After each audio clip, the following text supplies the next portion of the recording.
I'm Joe's mom's neighbor, Doug, and on today's terrifying episode, we're bringing on a funeral director.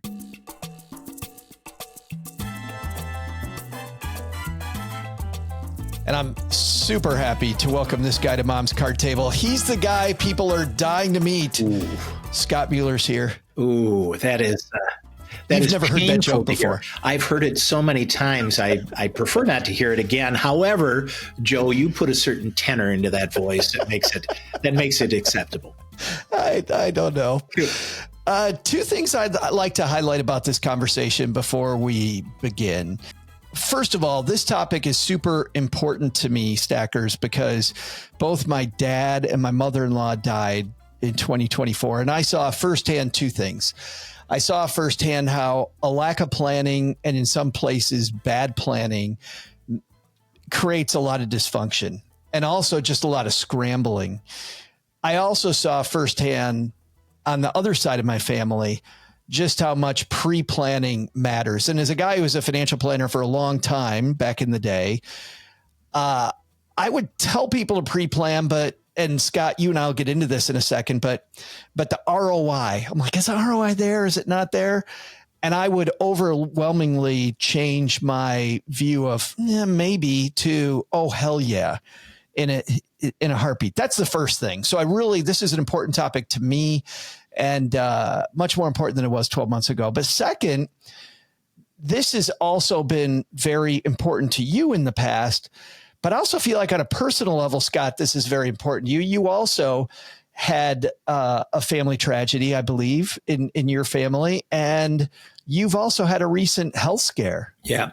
And there's nothing like that to all of a sudden change your priorities and change your focus immediately like that. So in the past 3 years, I found out I had cancer and COVID on the same day. That was a bad day. And then my sister Debbie died, and my mom died, and then my other sister Connie died, and then my brother-in-law Doug, who was married to my sister Debbie, died, all within that time frame.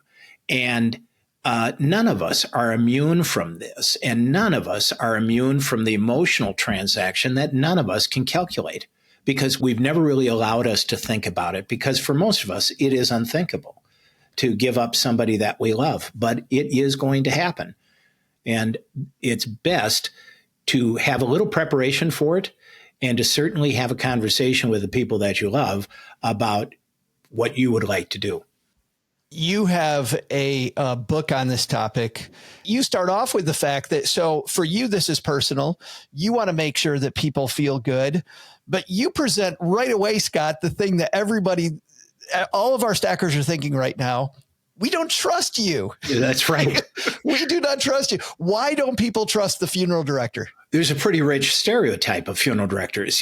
People come in expecting an old man. I guess I follow that stereotype now, with a dark suit and a stovepipe hat and a tape measure trailing out of his pocket. That's kind of... Yeah, and he's generally taller than you are, Scott. Oh, and his fingers are thin and cold. And yeah, the stereotype is very, very rich. And over the years, it has been filled with some of these stories that unfortunately are true, where people had been taken advantage of by funeral directors and kind of put the screws to them. Now, that has really subsided tremendously because of the scrutiny that we're under, and because of the internet that is there, and because of the Federal Trade Commission that passed a rule that said, here's how we are to behave when it comes to pricing and things like that. That happened in '83.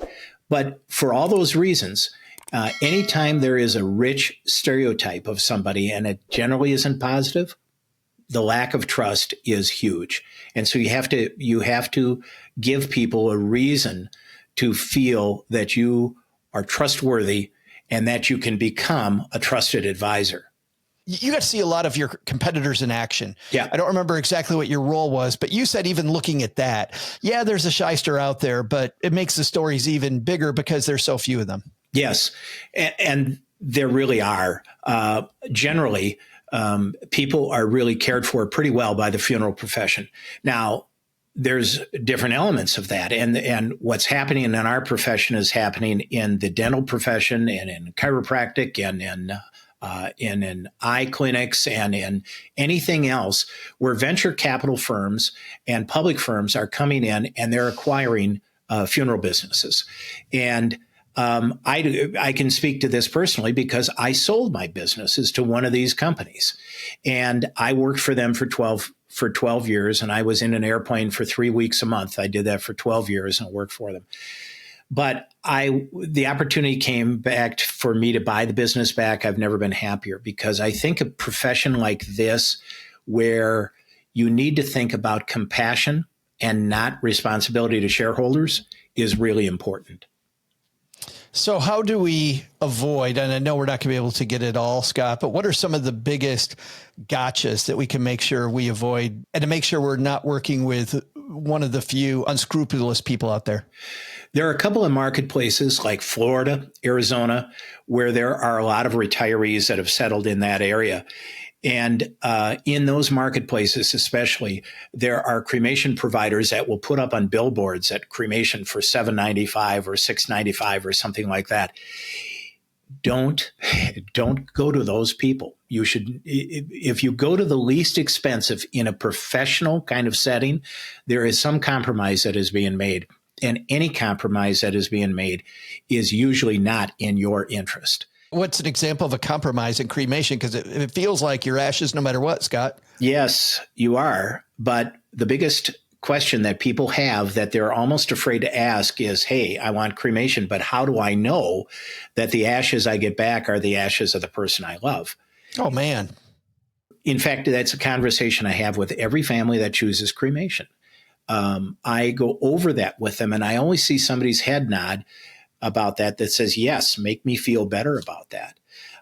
Because there are situations that happen from time to time that make you really question that. There was a crematorium in Georgia that hadn't paid their natural gas bill in months, yet they were cremating bodies for quite a few months. Oh my, that math isn't mathing. It doesn't math well. So there are instances like that recently in Colorado, where Colorado doesn't have any licensing law, or didn't. Now they are going to have it.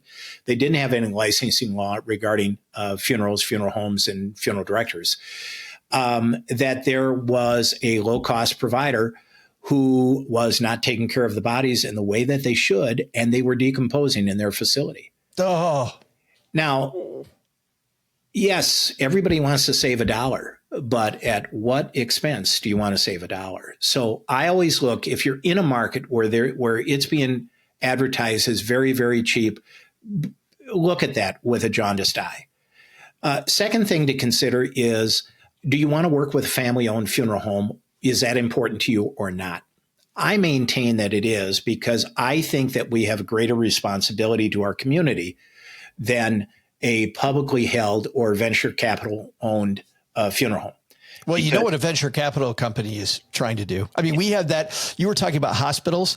Our hospital, Scott, just went bankrupt, and there's a federal investigation of this company because they go into small communities and take all the money out. Yep. And now a bunch of my friends who are nurses and orderlies, and here in this small town I live in Texarkana, they don't have jobs anymore because of venture capital. Sometimes gets a bad rap, but a lot of times rightly so. Well, I think a lot of times it's rightly so, because I have a friend who sold his business, not a funeral business, but he sold it to a venture capital firm, and he took 2 dips. And 2 dips are, the sale, the roll up of the sale of that group to the next bigger venture capital firm, and then they did it again. And so with each sale of that, the culture of the business, the leadership of the business changes. He's selling a commodity, that's easy to do within that environment. But in the funeral profession, where people are depending on a reputation, and these firms like to buy a firm that has a good reputation, they don't change the name, so they give the appearance that nothing has changed. That was exactly what I was going to ask, because my understanding was that you could see, Mueller Memorial as an example, and this still is a venture capital backed thing. It's a big corporate entity. Yep. Yep. In fact, we have one very active company that is out there acquiring, and they've acquired in our market, but they're not good at acquiring a full service funeral home. There's one that had a great reputation. Within 2 years, they are half of what they were before. Wow. And it's very tough to do that in the funeral profession. You got to be almost intentional about it. But so you just straightforward ask the question, are you family owned? I think that's worthwhile answering, because I think it's important to know who is that person accountable to. If somebody comes in and asks me, who are you accountable to? I say, I'm accountable to you. And but if it's owned by a company like previously, when I was owned by the public company, they're a good company, but my responsibility was to them. And their responsibility is to the shareholder. It's ultimately not to it is to the consumer in a roundabout way. But Sure. As you know, public companies have to provide increasing earnings per share in order to move that stock price up. And so our business is a tough business to roll up into that kind of an ownership situation. So I think it's important that it's family owned. I'm glad you touched on the billboards. I'm glad you touched on low cost provider. I'm glad you gave us the insight into family versus corporate owned. I want to talk about another thing that I have not studied enough, and I'm sure our stackers haven't studied enough. And this is if we decide on burial, the casket. And I've heard, tangentially at parties and stuff about the casket. But as a way to get into this, I think the best way to get into this topic is in a related industry. And this is Scott, comedian Brian Regan, talking about selling refrigerators. And I'll tell you what this has to do with caskets in a second. Needed a refrigerator for our new place, and I've never bought a refrigerator in my whole life. I went into the appliance store. There's like 900 of them lined up. There's a salesman there. What's this guy supposed to say about refrigerators? Well, you have this refrigerator right here. This keeps all your food cold for 600.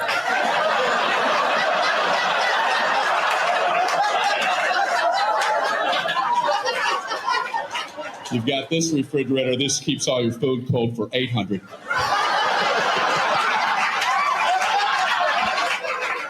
Check this out. 1400 keeps all your food cold. But I could just imagine I'm hanging out with you, Scott, and you're like, this puts your body in the ground for 800. This puts your body in the ground for 1,000. This is for 1,200. How do we make a good casket decision? Well, I'm going to be the first one to tell you that all caskets do the same thing. They all do. They keep your body cold underground. They provide a conveyance from place of death to the place of burial. And they all do the same thing. I'm also going to be the same guy who tells you that it does not matter what you buy. It matters that you say goodbye. And that's really the heart of what's going on. The old days of us shoving a family into a room with 25 different caskets and saying, hey, pick one. And if you feel lucky, pick two. That's what we used to do to people. And nobody had any knowledge of it. And so the knowledge was taught to us by the casket supplier. And so some of those caskets were sealed against the entrance of air and water. Who cares about that? Some of them had cathodic protection so they wouldn't rust so quickly. And some of them, ridiculously enough, had a 50-year warranty. Who's going to, and the FTC said, if you're going to make a claim that is going to be sealed, you got to be able to back it up. So they backed it up with this warranty, which was ridiculous. You can spend from very little to very ridiculous.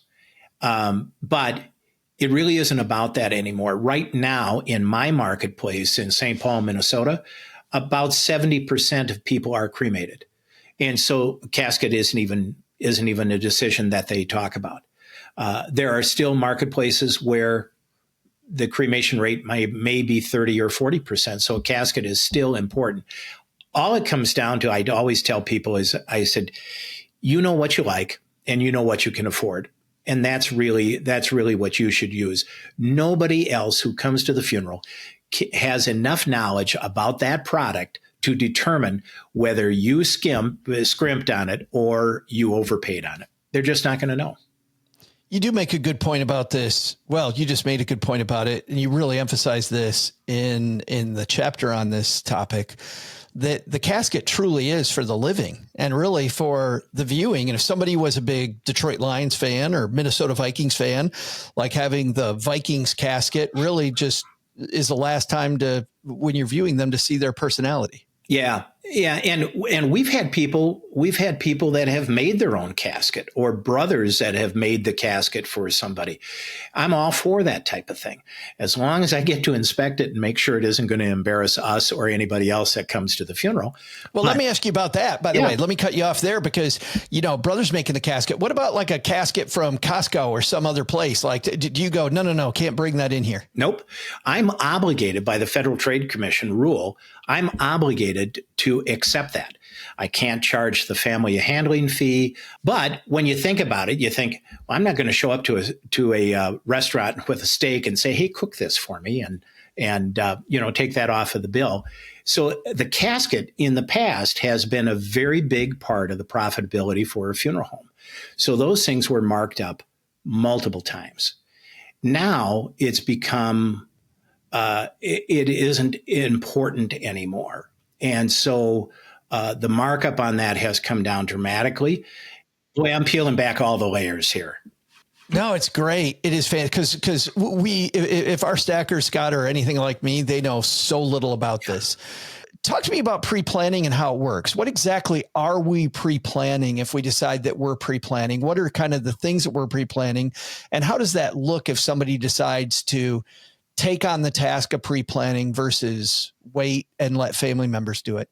I'm assuming that we're talking about getting the funeral director involved, because that's how I Yes. look at it. Because there's two sides to our business. There's the at-need side, which clearly there's a death that's taken place and they need us right now. And that's a different element.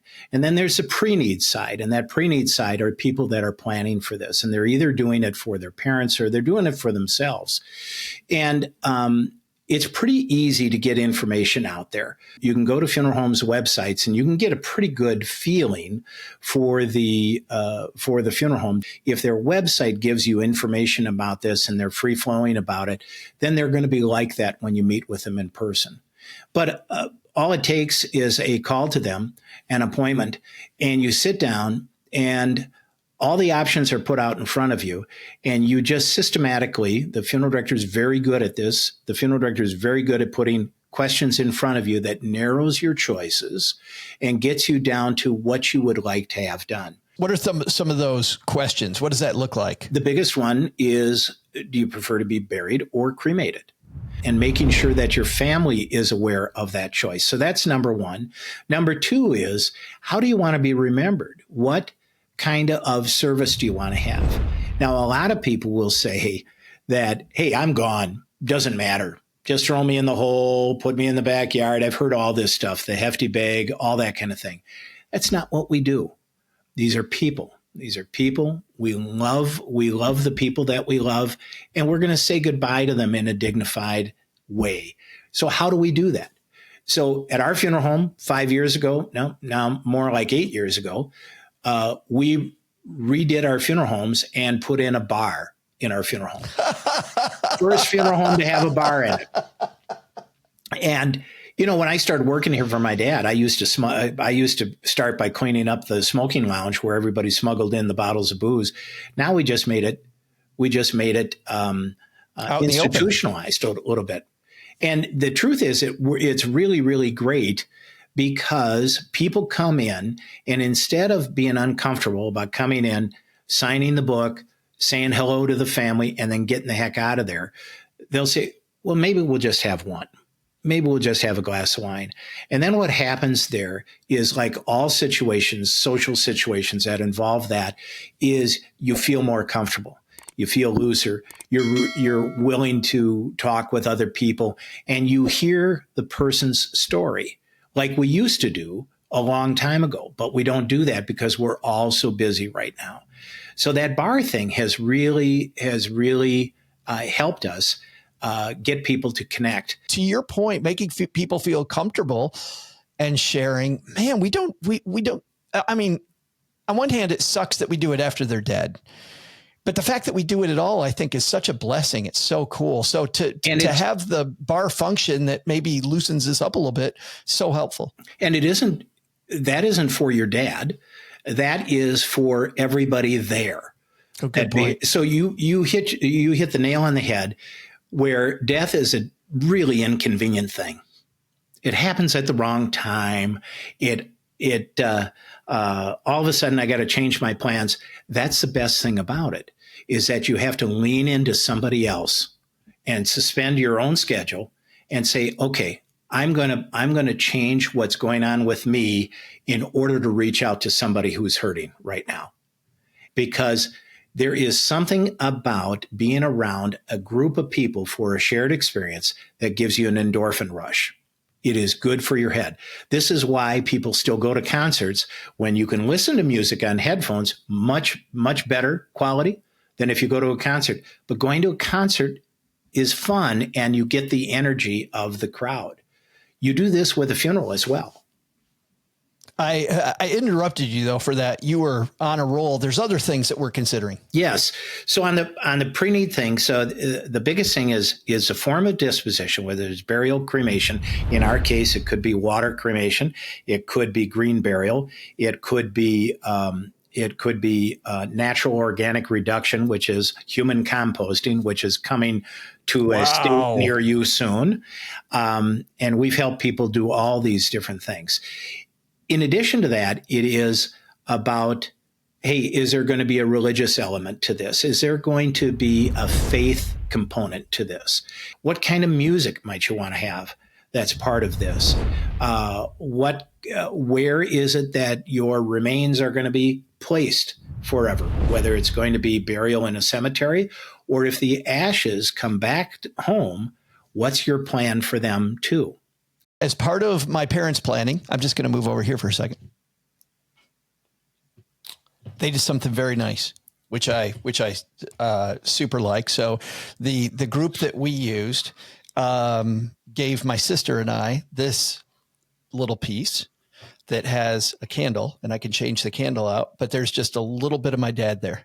Oh, nice. Just a little bit of his remains. And it's cool to have dad just sitting. I don't know what it is. Yeah. Just having just a little bit of, so I'm doing it on purpose today, Scott, with you and me sitting here in the basement.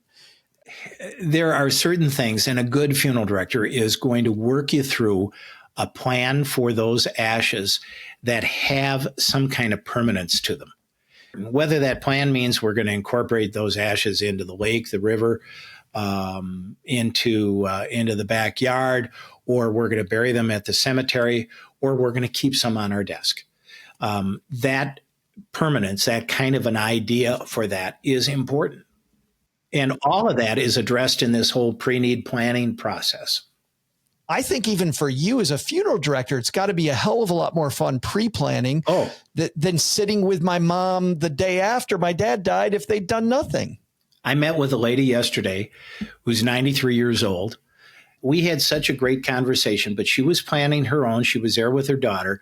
Her daughter, this is very predictable. Her daughter was very concerned about the money.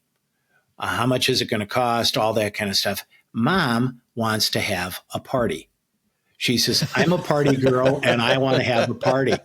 And it wasn't really about the money. I'm not going to take advantage of that, but mom's very clear on what she wants.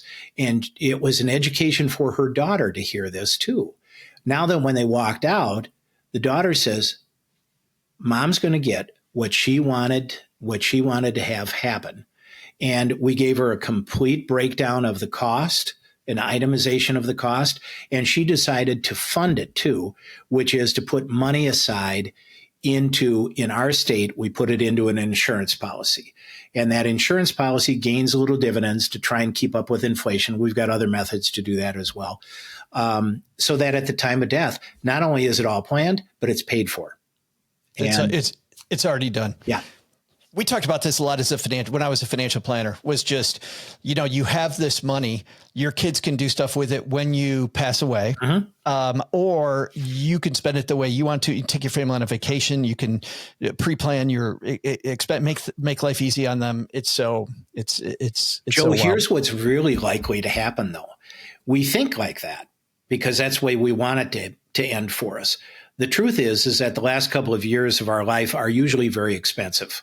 And people who have a nest egg, have the money that they think is going to take them to the finish line and distribute some money to the kids, all of a sudden gets eaten up in care. And if this money is put aside for the funeral, it is untouchable. So if a person applies for medical assistance from the state or the county, however it's determined in your home, this money is untouchable. And so it's a way of actually distributing money to your kids in advance because it doesn't come out of their pocket. There's one more benefit to pre-planning that I like. So I'm going to take the daughter side for a second. Yeah. Everyone, to go back to the beginning of our chat, everyone's worried about getting ripped off. Yep. When you are less emotional, pre-planning, you're looking at the itemization sheet, I think you're much more in your right brain and less likely to be taken advantage of because you pre-plan too. So from the daughter's point of view, I think the daughter's happier too, because she feels very comfortable with what's going on. Well, and the daughter is looking at a value equation like everybody is and says, well, gee, that's a lot of money. Okay, let's break it down and let's see where, if you want to save some money, let's look at other areas to do that. But the way in which it was suggested that we could save some money were not things that were agreeable to mom because mom wanted that cushion in there for the bar. She wants beer and wine served at her services. So I have never heard of that. I still have. I can't. That is fantastic. Just even my priest knows that I've got a couple of beers in the fridge all the time, so he'll come rapping on the door from time to time. It's such an important time of life, and it gets closer for me too. And for all of us, we're all terminal, right? Somebody said that to me once. We're all packing our bags. It's just a matter of when we depart. That's right. As I mentioned, Scott does have a book on this, as you can tell from just talking to him. This was a Amazon #1 bestseller, What to Know Before You Go. It is not a thick book. It's a very, very thin book. But like I said to Scott before we started talking, I just love how packed it is with information. I assume it's available on Amazon since it says Amazon #1 bestseller. It is. We'll link to it on our show notes as well. Did you have another resource, Scott, that we should point to? Well, yeah, you're welcome to look at our website. It's MuellerMemorial.com. And if you have any interest in green burial options, sustainable kind of options, you can go to Interra Burial, Interra, interraburial.com. And that will give you a lot of information on what's new in that realm as well.